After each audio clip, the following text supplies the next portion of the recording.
Sir also ನಮ್ಮ ನಿರ್ದೇಶಕರು ಹೇಳ್ತಿದ್ರು ಕಾಶಿಯಲ್ಲಿ ಒಂದು ದೃಶ್ಯ ನೀವು ಅಲ್ಲಿ ದೃಶ್ಯೀಕರಣ ಮಾಡಬೇಕಾದ್ರೆ ಚಿತ್ರೀಕರಣ ಮಾಡಬೇಕಾದ್ರೆ ಕಾಶಿ ಅಂದ ತಕ್ಷಣ ಜೀವನದ ನಗ್ನ ಸತ್ಯಗಳು ಬಹಳ ಎದುರಲ್ಲೇ ಕಾಣುವಂಥ ಒಂದು ಜಾಗ. ಇಷ್ಟೇ ಲೈಫು, ಇದೇ ಲೈಫು ಅಂತ ತೋರಿಸ್ಕೊಡೋಂಥ ಒಂದು ಜಾಗ. What was your visual experience in Kashi sir ಅಲ್ಲಿದ್ದಾಗ? ಅದ್ಭುತ ರೀ, ಎಲ್ಲರೂ ಒಂದ್ಸಲ ಕಾಶಿ ನೋಡ್ಲೇಬೇಕು. ಅಂಥ ನಗರ ಅದು, ವರ್ಲ್ಡ್ಸ್ ಫಸ್ಟ್ ಸಿಟಿ ಅದು ಅಂತ ಹೇಳ್ತಾರೆ. ಅದನ್ನು ನೀವು ನೋಡೋಕ್ಕಾಗಲಿದ್ರೆ ಈ ಫಿಲ್ಮ್ ನೋಡಿ. ಅಟ್ಲೀಸ್ಟ್ ಕಾಶಿನ ಬಹಳ ಚೆನ್ನಾಗಿ ಕ್ಯಾಪ್ಚರ್ ಮಾಡಿದ್ದಾರೆ ಡೈರೆಕ್ಟರು. ಒಂದು 5-6 ನಿಮಿಷದಲ್ಲಿ ಇಡೀ ಕಾಶಿಯ ಬಗ್ಗೆ ವಿವರಣೆ ಕೊಟ್ಟಿದ್ದಾರೆ ಆ ಚಿತ್ರದಲ್ಲಿ. ಇವರು ತೆಗೆಯೋ ಶಾರ್ಟ್ಸ್ ಎಲ್ಲ ಹೇಗಿದೆ ಅಂದರೆ, ಆ ಮಣಿಕರ್ಣಿಕಾ ಘಾಟ್ ಅಂತಿದೆ.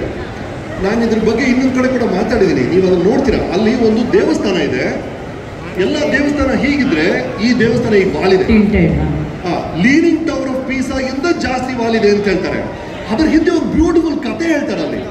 ಅಲ್ಲಿ ಒಬ್ಬ ರಾಜ ಇದ್ದಂತೆ, ರಾಜ ಮನ್ಸಿಂಗ್ ಅಂತ. ಇವನು ಅವ್ನ ತಾಯಿ ಕಂಡ್ರೆ ಬಹಳ ಇಷ್ಟ ಅವನಿಗೆ. ಅಪ್ಪ ನಮ್ಮ ತಾಯಿ ಗ್ರೇಟ್ ಎಲ್ಲದಕ್ಕಿಂತ ಅಂತ. ತಾಯಿಗೆ ಏನಾದ್ರು ನಾನು ಹಿಂದ್ಗಡೆ ನಾನು ಮತ್ತೆ ಏನಾದ್ರು ಗಿಫ್ಟ್ ಕೊಡಬೇಕು ಅಂತ ದೇವಸ್ಥಾನ ಕಟ್ಟಿಸ್ತಾನೆ. ದೇವಸ್ಥಾನ ಕಟ್ಟಿಸ್ಮೇಲೆ ಒಳಗೆ ಹೋಗ್ತಾನೆ. ಅಬ್ಬ ಇವತ್ತು ನನ್ನ ತಾಯಿಯ ಋಣ ತೀರ್ತು ಅಂತಂತೆ. ಅವನು ಹೇಳಿದ ತಕ್ಷಣ ದೇವಸ್ಥಾನನೇ ವಾಲ್ಬಿಡ್ತಂತೆ. ದಡ್ಡ, ಹೆಂಗೋ ತಾಯಿ ಋಣ ತೀರಿಸ್ತೀಯ, what a fool you are ಅಂತ. ಅದನ್ನ ನೋಡ್ತೀರಾ ನೀವು, ಈ ಫಿಲ್ಮಲ್ಲಿ ನೋಡ್ತೀರಾ, ಆ ದೇವಸ್ಥಾನವನ್ನು ನೋಡ್ತೀರಾ.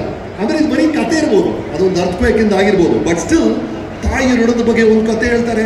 ಹೆಜ್ಜೆ ಹೆಜ್ಜೆಗೆ ಕಾಶಿನ ಒಂದು ಕತೆ. ಆ್ಯಂಡ್ ಇವ್ ನೋಡೋ ಶಾರ್ಟ್ಸ್ ಹೆಂಗೆ ಗೊತ್ತಾ, ಇಲ್ಲೊಂದು ಹೆಣ ಸುಡ್ತಾ ಇದ್ದಾರೆ, ಇಲ್ಲೊಂದು ಹೆಣ, ಇಲ್ಲೊಂದು ಹೆಣ, ಇಲ್ಲೊಂದು ಹೆಣ. ನಮ್ಮನ್ನು ಇಲ್ಲಿ ನಡ್ಕೊಂಡು ಹೋಗಿ ಸರ್, ಇನ್ನೂ ಹತ್ರ ಹೋಗಿ ಸರ್, ಇನ್ನೂ ಹತ್ರ ಹೋಗಿ ಸರ್ ಅಂತಾರೆ ಅವರು. ಇಡೀ ಚಿತ್ರ ಶೂಟ್ ಆಗಿರೋದೆ ಈ ಥರ ಜಾಗಗಳಲ್ಲಿ.